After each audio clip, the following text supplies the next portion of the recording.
Hey, you. I was thinking about you. And today I want to name a lie that sounds responsible, but it's quietly keeping brilliant people back. Things like, I'll wait until I'm asked. I don't want to overstep. I'll speak up when it's my turn. That's not humility, that's misplaced loyalty.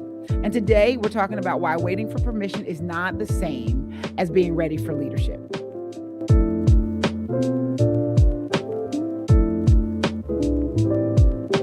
Welcome back to It's Time to Soar, Getting Unstuck with me, Coach Katina. This is season 3 from Unstuck to Undeniable. And today we're talking about one of the biggest blockers between capable people and leadership elevation, the belief that someone else has to invite you into influence. They do not. A lot of high performers are deeply respectful of structure. That there's nothing wrong with that. They don't want to disrupt the hierarchy or rock the boat. They don't want to seem or come off as entitled, and they don't want to appear impatient. So they wait. They wait to be noticed. They wait to be asked. They wait to be invited. They wait to be chosen. But leadership doesn't emerge through permission. It comes about through positioning.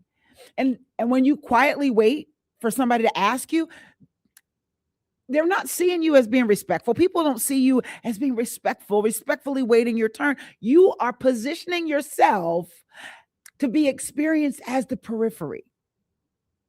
The periphery is always there. It's in on the outskirts. It's kind of an outlier. It's there.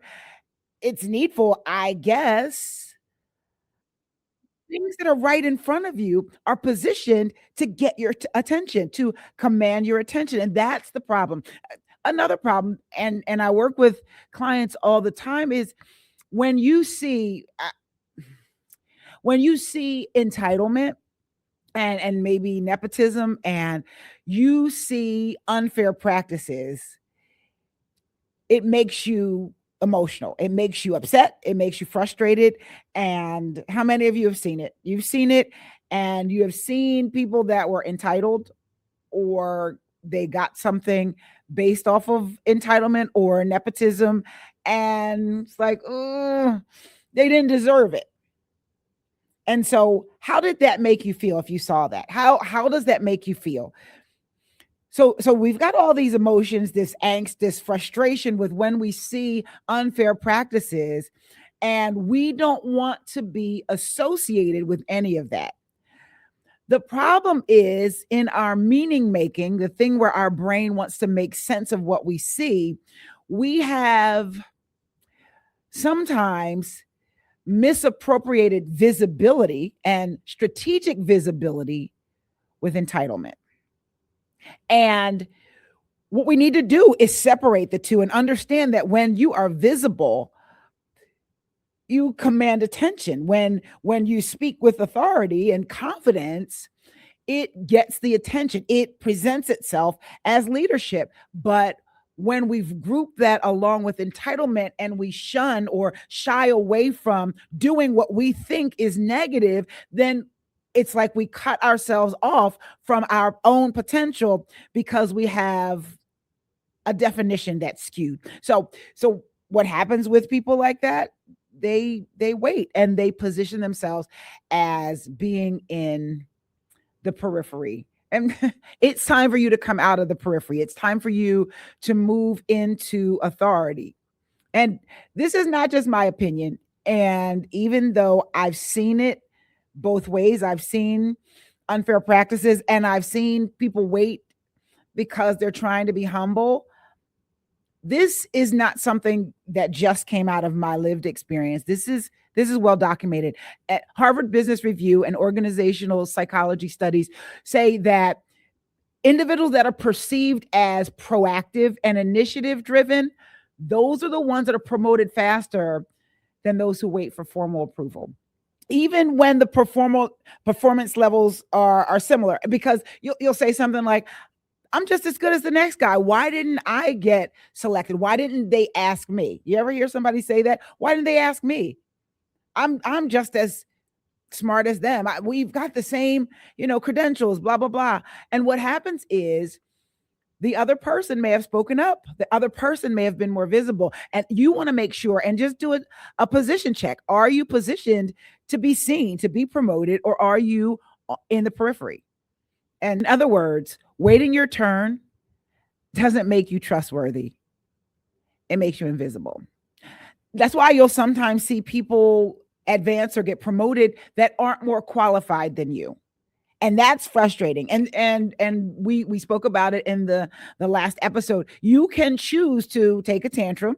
You can choose to really be upset and take a stance, or you can pivot, you can adjust, you can make sure that your qualifications are seen, that it is not imagined, it is visible. And so those people aren't waiting, they're contributing early, they're helping to shape conversations, they're involved in conversations, and it gives a signal, it sends the signal that I am ready even before the title arrives. I'm wondering, what are you signaling?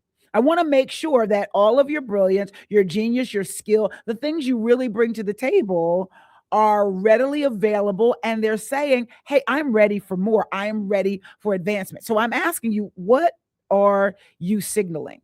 Because leadership, it's not granted when you're perfect. So I'm talking to all of those that may struggle with analysis paralysis, those that have to have it just perfect or feel like they need to know everything before they put themselves out there to be promoted, to be put to the forefront. I need you to handle that, address that, check yourself.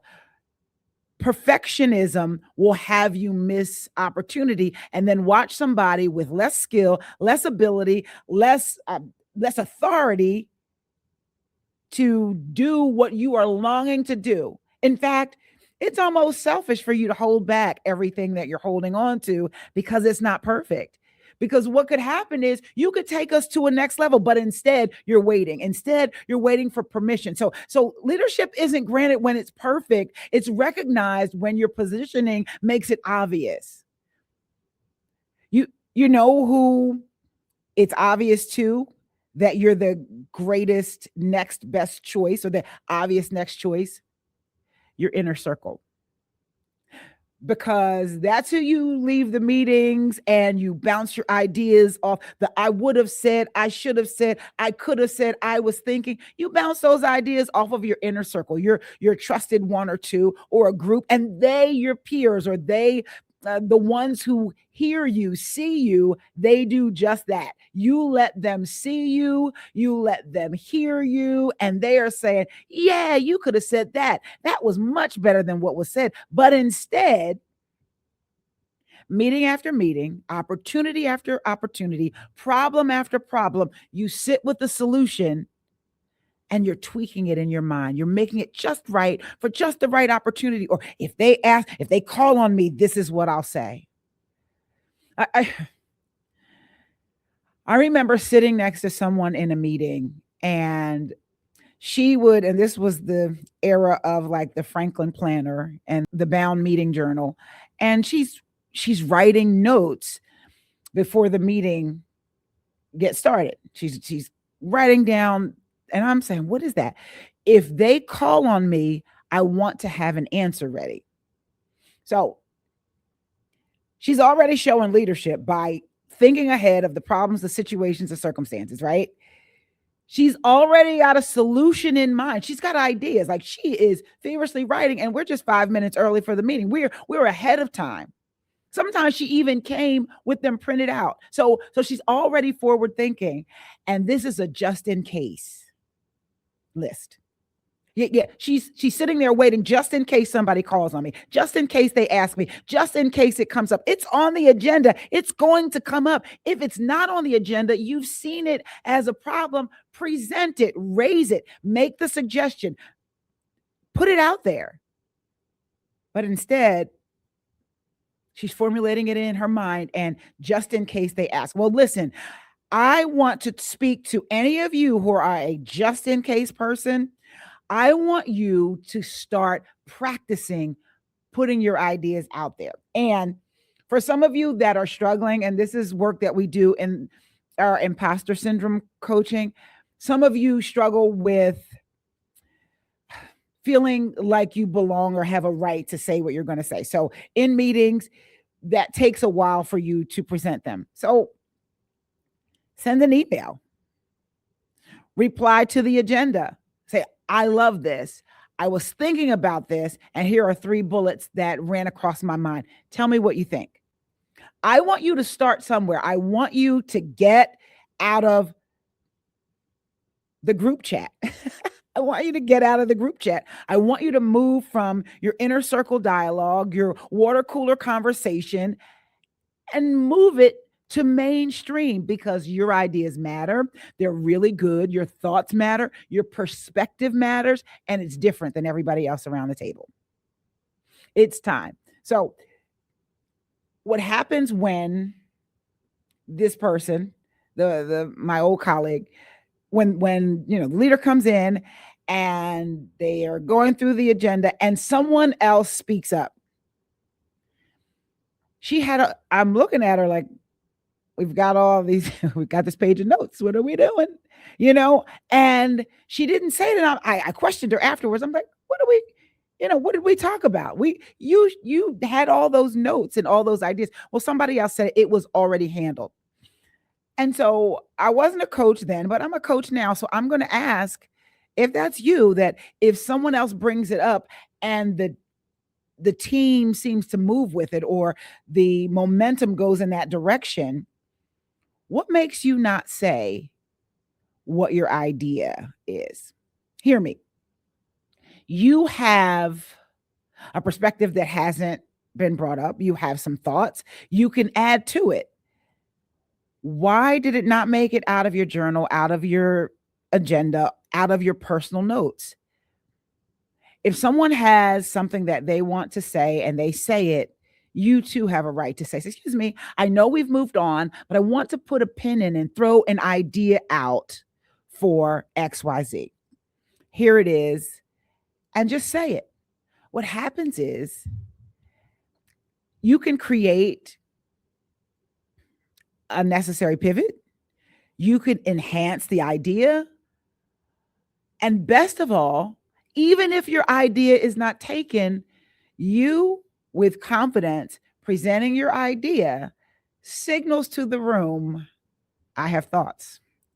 I have ideas. I am not just a pretty face. Listen, it's not even about if your idea is taken. It's about you positioning yourself as a thought leader, as a strategist, as someone who has something to contribute. Let's not make it that deep. I'm telling you, I watched her sit for months with that book full of great ideas that no one got to hear. And meanwhile, we're going with something else. I was so tempted to say, she has an idea. I saw it and I think it's great. But it was for her to get that confidence. I encouraged her afterwards, but eventually she got it. And unfortunately, it took several knockdowns for her to reach her bottom and finally say, okay, enough is enough. I'm tired of watching people with lesser abilities get the jobs and roles that I am longing for. So at that moment, the people that spoke up got the credit and not the one who had thought it out and had the great ideas. But that was on her. I want this to not be on you. If that's you, I need you to be visible. It's not unfair that they take the idea of the person who's visible. We can't read your mind. They can't read your mind.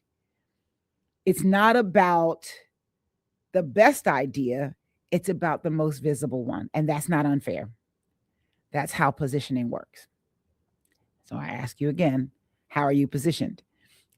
So in order to adjust how you're positioned, this is the reframe I want you to adopt. You do not need permission to lead. You only need clarity about how you show up. Leadership positioning looks like often offering up your idea or your perspective before being asked, not waiting, like my friend, my former colleague, not waiting. Name the risks and opportunities publicly. Don't assume they're going to feel like you're a wet blanket, but you just practice. Say, Have we considered XYZ? If we move forward in this direction, we need to make sure that we account for this or this. What you're doing is you're saying, I'm okay with this idea. I just see a risk or I see a challenge that we need to address. Or maybe you aren't okay with the idea, but because you are a profitable team player, because you are a team player, you are part of the decision, you are saying, I see this risk and I want us to avoid it. How you can show up as a leader is speaking in solutions and not side comments. You've been in meetings, you've heard people kind of whisper to their neighbor in a meeting. Now we're talking about something, it's on the floor, we're discussing it, and they're welcome to, you know, comment and put the effort before the table, but instead they're kind of whispering in a sidebar or whispering as side comments. So now you have an audience of one, and they can vouch for your great ideas, but the team can't. In fact, sometimes the whispering to the side doesn't make you look more trustworthy. It seems as if you've got an alternative agenda, like you're being disruptive, when all it is lack of confidence and the willingness to position yourself as a leader. So, leadership positioning also can look like you acting like a stakeholder and not a spectator. I remember there was a time when we, at the company I was working, the meeting room didn't fit our particular department. So there were seats around the table, and then there were seats literally on the periphery, right? And people would come early and take the peripheral seats. They were intentioned about being in the background. Oh, this doesn't have anything. Just tell me what to do and I'll move on. And that's fine. There are people like that. Just tell me what to do. It's like they're order takers. And so you can't act like an order taker and want to be a leader at the same time. You have to do something different. You can't wait for somebody to assume that you on the periphery have a great idea and call on you. Some leaders are excellent at that. And they're like, do you have anything to say? Do you and hear me? I understand. I coach some people who are such type A and type D, if you know DISC leaders, that they want results, they want to talk quick, they may miss some of the more introverted or quiet or thoughtful participants that might not always share their ideas. So I coach for them to help bring that to the table. But most leaders, we're trying to get through this agenda, we're moving on, and we are taking all ideas that are thrown in the ring. So expecting somebody to ask you is a long shot. Are you willing to take that long shot, take that risk that they may not even ask? Or are you willing to take the risk and present yourself like someone who has something to say? I remember during that time when we had to either sit at the table or the overflow. There were chairs around the periphery. I remember that I would rush from meeting to meeting. If you're back to back and you're coming from another meeting, by the time you got there, the room had started to fill up.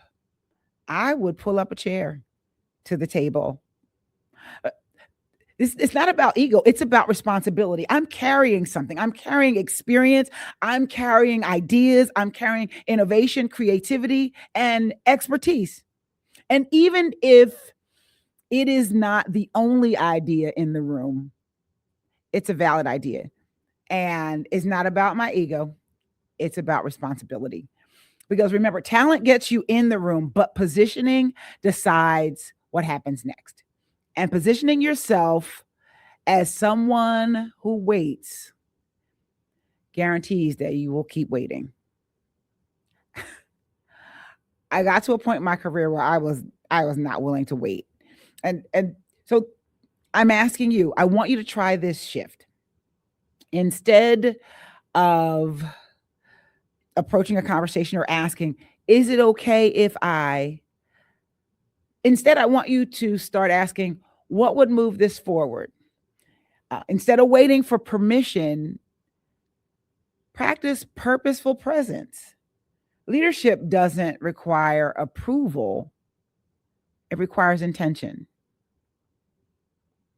So you're waiting on them, but we're waiting on you to be intentional, to be a team player enough to know that it's selfish for me to hold back the best idea or a great idea because I'm waiting on you. This is important and I value it and I bring it to the table. So ask yourself, where have I been waiting to be chosen instead of choosing to lead? And what would change if I trusted my readiness instead of waiting for reassurance? I believe you're ready to lead. I believe you're ready for more. But I want to challenge some of your decisions, some of your behaviors, some of your habits. If this episode challenged something you've normalized, that's not resistance, that's growth. Helping high performers reposition themselves from quiet competence to visible leadership readiness is core to the work that I do. You'll find ways to connect with me in the show notes when you're ready. In this next episode, we're closing the series with the truth about growth, comfort, and loyalty. Share this episode, like this episode, and make sure you're subscribed so that when we get to the next episode and other episodes that are greatly impactful, that you'll be the first to know. Hey, you, I was thinking about you, and I was thinking it's really time for you to soar.